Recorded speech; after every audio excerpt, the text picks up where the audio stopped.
ikintu kigoye gufata umuntu wari utunze umuryango wari ufite experience y'imyaka iri hejuru y'icumi, dore ko mu itangazo rya REB bavuga ko abenshi bari abakuze bitegura kujya muri pansiyo. Umuntu arangiza ukamufata ukamwambura akazi ukamwirukana gutyo gusa ku munsi wakabaye murwazaho umuntu yarabakoreye aguha amaboko ye, aguha imbaraga ze, murakorana, ariko nkawe akavuga ati nanjye ndakuze ngezaho kuba nashimirwa nahabwa ibikombe najya mu cyiciro cy'abashesha akanguhe cy'abantu bafite experience, agahita abona itangazo rivuye hejuru ibikuru rije rimwitura hejuru, hari ikizamini kiragutsinze.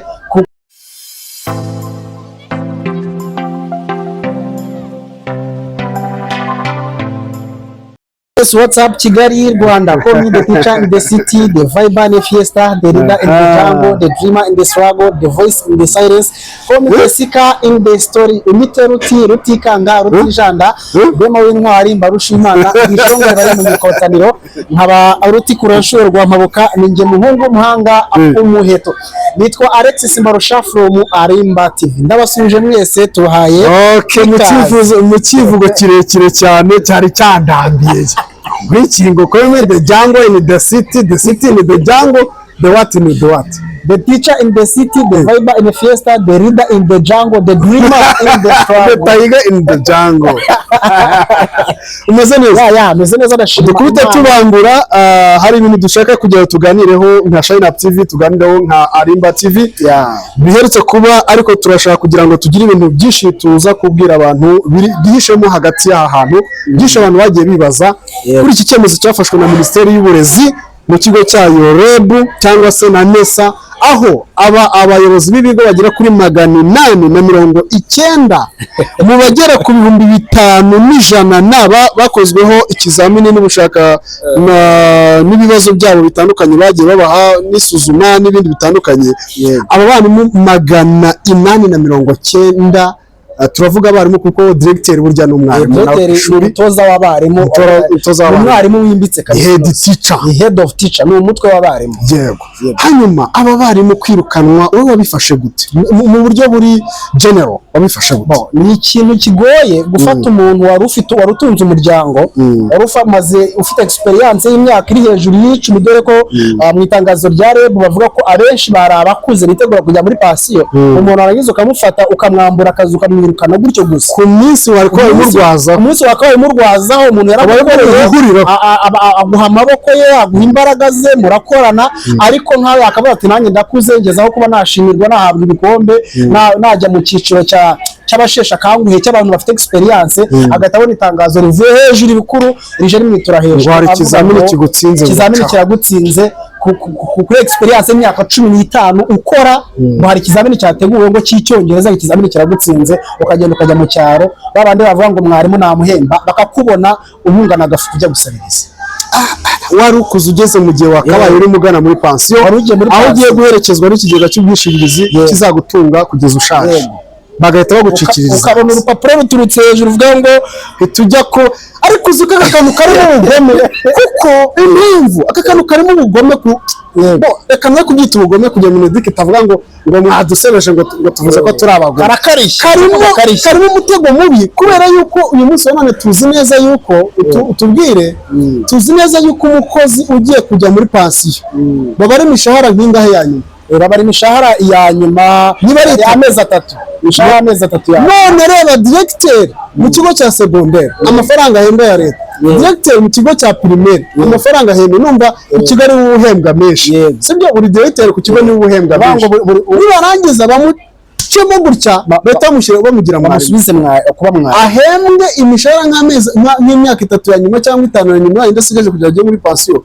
Pansiyo izamubarire ku myanya y'umwarimu. Yaramaze imyaka ku mwanya wari umaze imyaka 10-15 muri directeur w'ishuri, barakumanura gushyize hasi. Itangazo wegereje pansiyo, ntabwo uzi ko pansiyo izakubarira ubundi ku mushahara wari ugize. Twibukiranye ko aba bana bari ababyeyi bacu, ni ba papa wacu, ni ba mama wacu, baratureze. Ni hahandi turacyafite barumuna bacu, natwe ntituragira aho tugera. Ariko ufite uyu mubyeyi afite umwana wenda wa nyuma ageze nko mu wa 5 mu wa 4 secondaire, uracyafite kumwishyurira ishuri, uracyafite responsibility nk'umubyeyi. Wowe uzanamukwera umushyingire, rega ni umuco nyarwanda, ariko se uzabikora gute nta bushobozi ufite? ikindi cya kabiri twabanza gufatira mu buryo rusange ni ukureba ngo aba barimu abadiregiteri b'ibigo by'amashuri bajyaho bati si ibizamini hari umuntu ukoromotinga keretse byahozeho mbere mu myaka yashize, ubu tuvugana ni ikizamini gikorewe muri Mifotara, ujyaho ukagikora ugatsinda. Ariko mbere ho wenda bakoraga bigikorwa mu buryo bw'akarere, ushobora kuba wenda harashyiraho nomination bakanomina cyangwa se babati runaka wenda azaba directeur gutya na gutya, ariko ubu ngubu aho byari bigeze kereka ko ibyo wenda imbere ya za 2005 nubwo banomaga umuntu bakamuha icyugo genda kiyobora, ariko ubu ni ibizamini biri gukora. Umuntu agatanga ikizamini, ntabwo ari ikizamini cyonyine na experience, ko ntabwo warangiza secondaire cyangwa se kaminuza ugije kuba directeur, ntibishoboka. Hari imyaka bagusaba ya experience mu kazi ukora, maze imyaka 3 wigisha ugomba kuba noneho directeur, waba directeur wa primaire bari muri primaire, maze imyaka 3 wigisha muri secondaire, ufite experience yo kuba wajya gukora kuba wajya kuba directeur wa secondaire. Ariko kandi nabyo ukajya kuba directeur wanje gupasinga experience ni kimwe, bagatanga ikizamini giteguye ukagenda ukagipasinga. Ikizamini twibukiranye ko kirakizwe n'ibice bibiri kuri head teacher, ukora ikizamini cyanditse ugateranyaho na interview kuri head teacher, kuri director agira imyanya iko mwarimu ntago agira mwarimu nta interview, we akora ikizamini akagitsinda. Ako director kugira ngo umuyobozi nyine abo umuyobozi azajya kuvuganira ikigo, azajya mu manama, agomba kuba afite speaking skills, kwiyadabuta, gusubiza ibibazo kandi babazwa mu cyongereza, abari mu rurimi rw'icyongereza. None umuntu abaje ikizamini aragitsinda cy'akazi, arandika aragitsinda, ajya muri ora diplome, yarize, afite experience y'imyaka irenga 10. uwo muntu ngo uteguye ikizamini ngo cy'icyongereza cya Sofia. Uwo muntu ako ikibazo nijya nibaza, aba bantu bategura ibizamini babiha abarimu abadirecteur ngo babikore, cya kizamini wakibira agikoze agitsinda turi abanyafurika ku buryo tuvuga icyongereza, buriya wenda bamuhindura bagafata manevure runaka bakura bakamuzana igisa nacyo ya Sofia ikavuga, bakamwandika gutera ngo niyumve nawe niyumve, akenshi make ibyo yumvise ibyo umuntu amaze kuvuga. Ko turi abanyarwanda ko tuvuga icyongereza tukuzi, biriya bintu wabishobora. Ibyo bintu bangiza bakabikubaza ngo niba kikunaniye ngo you are unable to be head teacher, muri gutuma imitsindire isubira. Ubundi directeur ku ishuri uko usanzwe ubizi cyangwa kubyumva abarindi, ubundi directeur ni coordinateur, impuzabikorwa. Directeur ni umuhuzabikorwa, n'umuhuzabikorwa w'ibiki, n'umuhuzabikorwa w'ibikorwa bibera imbere mu ishuri, inyuma gato y'ishuri, hagati mu ishuri ndetse n'ababyeyi. Byangiza agatanga raporo hejuru ku murenge, ku karere. Nibyo uwo ni directeur, ni umuhuza hagati y'ababyeyi n'abanyeshuri bo n'ishuri, mu kigo mu ishuri, abarimu na hanze y'ishuri, ubwo muri administration uwo niwe directeur. None uyu munsi wa none directeur winjiye mu kizamini cya leta cyateguwe na leta, kitateguwe n'umuntu, kitagiyemo ruswa, kitagiye kuko barabizi keretse niba barashyizemo ruswa kugira ngo directeur ajye kuri icyo gihe. Ikizamini yatsinze icyo gihe, ubu ngubu bazanye icyongereza cya Sofia cyangwa bazanye gusuzuma utuntu dutandukanye tugiye kureba, uyu munsi wa none nibwo basanze adashoboye kuba directeur. Ni ikibazo gikomeye. Bateguye ikizamini aragitsinda ajya mu kazi, kandi yari icyo gihe ari capable ashoboye, ateranya umunsi yaboroka ngo yabyibagerageza imiyoborere arabyibaza. None kigakewe imyaka 3-5. Erega niyo umuntu ubundi muri gahunda ya leta yitwa CBC, competence based curriculum, niyemera ko ari umwana umuswa ubaho. Nihangane nkoresha iryo jambo ko niko ryo twavuga. Baravuga ngo niba wenda umuntu umuhaye ikintu runaka kikamunanira, muhugure, shaka izindi methodology umufashe, umuvane mucyo atashobora kwifasha, ukimufashemo azakikoresha ubwe.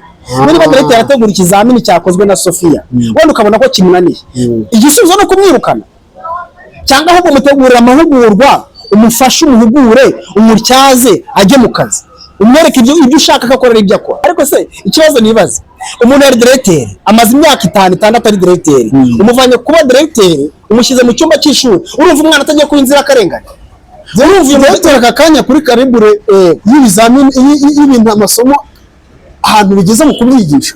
Oya wenda reka tuvuge ko anabishoboye ariko se ubundi kujya kubazanya curriculum se bivuze ko ariwe wicaye ari kuyigisha oya buretse no kujya kure ntabwo bivuze ko ariwe wicaye ariko aremvirijira abadirecteur bakora visite y'abarimu bakatugira n'inama kuri methodology uburyo bakagira abarimu inama kuri methodology uburyo bagombye kuba bigisha ariko icyo nshaka kuvuga fata umuntu wari directeur imyaka irenga 5 ari directeur na 15 barimo na 20 urano ugenda ufata karo kumwirukana ko n'imitangazo avuga ko birukanwe umuvanye kuba directeur agiye kuba mwarimu mu ishuri ese uyu mwarimu kugira ngo kugira ngo wenda sinzi n'abana ndabizi ko babaye muri education bifite agakeregeshwa kugira ngo wigishe umwana ntabwo bisaba kuba uri wowe gusa bisaba kuba wamaze gufata umutima ukashyira ku kintu ugiye gukora ugafata wa mwana udashaka kwiga ukamukundisha ibintu ugiye kumwigisha uwo mu directeur ufite iyo depression iyo depression y'ihungabana ry'ubukungu wariraga mu ugiye kwigisha abana kabiri ukaza kurira ugiye kwigishanya n'abarimu wabajije ibidanago bakabibura ugiye kwigishanya na mwarimu mwigeze guserera ko wenda hari amahugurwa atagiyemo ugiye kwacerera wenda cyangwa yaje muka gafu yego ugiye kwigishanya na mwarimu ugahurira mu ishuri wa mwarimu wenda warigeze kumuha demande bitewe n'amakosa runaka yakoze urumva murahurira mu ishuri uyu munsi mugiye kubyiganira mu muryango ukabiteranya n'ubukungu bwahungabanye kubera ko wari directeur umuntu ntabwo uri directeur none umwangizo ujya imbere wa mwana ngo ugiye kumwigisha uwo mwana umva atajya kuba victime umwana agiye kurenganira muri depression uyu muyobozi afite reka tumuhe wenda umwana umudirecteur tumuhe kwigisha icyongereza reka tumuhe kwigisha imibare n'urugero uyu mwana azamenya imibare dore kandi kantu ubwo wakibaza ese directeur niwe bakoreye cotation kuri kiriya kintu yirukanywe basanze adapimika asubizwa kuba mwarimu wenda baretse kumwirukana abaye mwarimu araza agiye kuri uwo mwanya n'uwo mwanya atarafiteho umwarimu uwigisha wenda imyanya yabura kuko ubwo byamera kose n'ubu ngubu ejo nabonye muri mifatara barakoze ibizamini ntabwo se ejo tugeze kubona abandi bavuga ngo hari abarimu bagiye kuvanwamo kubera yuko bagusanga babyiganira mu myanya imwe uriya hari ababuze babyiganira bamwe bakava muri directeur noneho umva kandi kantu kababaje ejo bundi ikintu urakoze hasi unyibutse ibuye bagize barya bati murebe amatayimutebo mu balancing murebe koko niba mufite imyanya ihagije kugira abantu directeur babwiraga aranje directeur umwe muri aba ngaba bavuze kuko nabo sishyashya ugiye kuba mwarimu batumvikana wa mwarimu wenda ajya ashinze gukererwa kuko nta bantu turi abadirecteur turibizi ko hakuntu biyenza bagira itonesha kagira wa muntu atonesha ashyira imbere akagira wandi banakinagaza ugafata wa mwarimu yagiye akinagaza akavuga ati sha n'ubundi bakungize bagutware bakujyane za Sherongi bakujyane za Henundi akamwima Tayimutebo nunge hari n'ikigo nzi byabayeho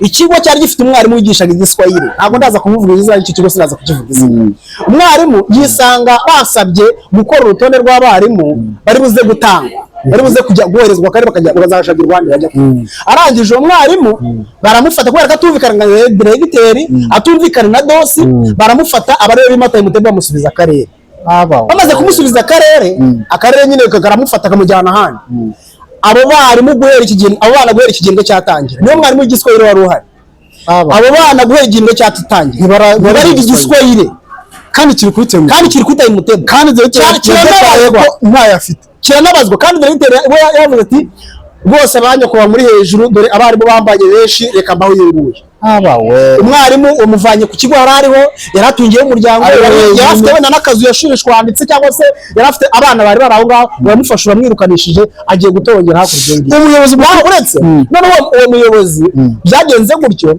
mufate noneho nawe bamugire mwarimu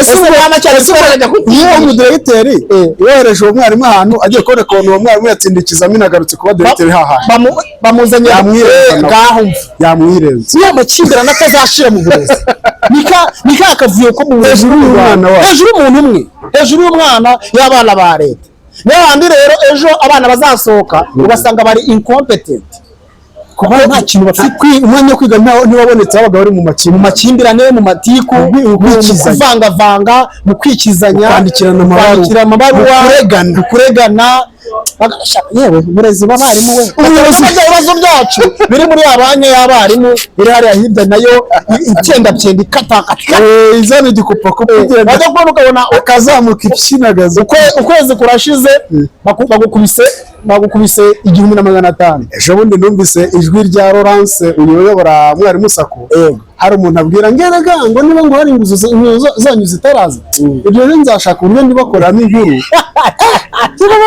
ndavuga ni uko bimeze noneho barihangana bari mu gahinda gakomeye bari mu gahinda gakomeye tuntu tuguzanye tutapfa kuboneka ngo twasanze ngo hari umuntu wicara agafata agahita ajya muri telefone agahita akana kanyera akiguriza 5 bikabibaye inguzanyo ejo mu gitondo akiguriza ibindi 5 bikabiye inguzanyo tugasanga umuntu abaroye inguzanyo 84 ngutwo tuntu rero ngo tujya gushyiraho gahunda yuko nibura 100,000 ariyo nguzanyo kugira ngo tugabanye iyo traffic y'inguzanyo zidafite gisobanuro kuko iyo nguzanyo iyo yose izagira inyungu yayo usanga umuntu mu buzima abayeho n'ubundi wagira ngo ni ugusebya urwo rwego abamo rwa mwarimu kubera iki ntaho yivana ntahayigeza ubuzima bwe buhora mu kadeni utudeni gusa ubu noneho abarimu bari mu gahinda gakomeye dore ejo bundi hari amarisite yazengurutse kuri buri kigo abasinyisha ko hagiye gukurwaho 8% yongera kuri sevi kuri buri mushahara 8%.